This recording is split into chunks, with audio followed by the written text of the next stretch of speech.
জঙ্গি দমনে সাঁড়াশি অভিযানের নামে সরকার মূলত বিএনপির বিরুদ্ধে অভিযান চালাবে বলে আশঙ্কা প্রকাশ করেছেন দলটির মহাসচিব মির্জা ফখরুল ইসলাম আলমগীর। অন্যদিকে গুপ্ত হত্যা নিয়ে বিরোধী পক্ষকে না জেনে দোষারোপ করা বন্ধ করতে সরকারের প্রতি আহ্বান জানিয়েছেন ব্যারিস্টার মওদুদ আহমদ। আলাদা অনুষ্ঠানে তারা এসব কথা বলেন। হাসান মাহমুদের রিপোর্ট।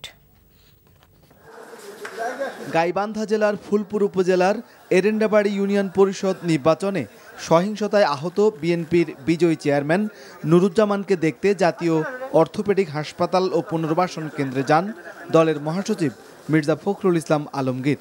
এ সময় তিনি ইউপি নির্বাচনে রেকর্ড পরিমাণ সহিংসতার তীব্র নিন্দা জানান দেশব্যাপী গুপ্ত হত্যার। খোলা পানিতে তারা তাদের যে ক্ষমতা সেটাকে চিরস্থায়ী করে রাখবার জন্যে তারা মানুষের অধিকারগুলোকে হরণ করেছেন। আপনারা ইতিমধ্যে লক্ষ্য করেছেন এই ধরনের সাহসী অভিযানের কথা বলে ইতিমধ্যেই ক্রস ফায়ার বা তথাকথিত বন্দুকযুদ্ধের ঘটনা বেড়ে গেছে। 9 জন ইতিমধ্যেই বন্দুকযুদ্ধে নিহত হয়েছেন। এটা হচ্ছে তাদের সেই কৌশল, যে কৌশল করে তারা এখানে জনগণের আন্দোলনকে দমিয়ে রেখেছিল। আজকে এইটা একটা অজুহাত নিয়ে তারা আবারও বিরোধী দলের উপরে চড়া হবে বলে আমরা আশঙ্কা করছি।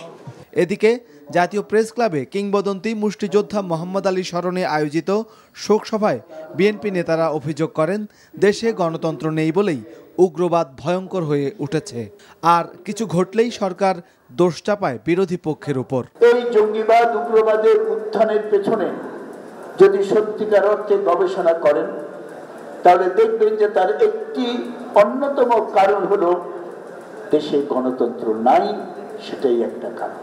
সেজন্য আজকে আমি বলবো সরকার এই ব্লেম গেম বন্ধ করে দিয়ে প্রধানমন্ত্রী জাতীয় ঐক্যের কথা বলেছেন, বিএনপিকে বাদ দিয়ে জাতীয় ঐক্য হতে পারে। কিংবদন্তি মুষ্টিযোদ্ধা মোহাম্মদ আলীকে সরকার জাতীয়ভাবে কোনো সম্মান দেখায়নি বলেও অভিযোগ করেন বক্তারা। Hasan Mahmud, NTV news, Dhaka.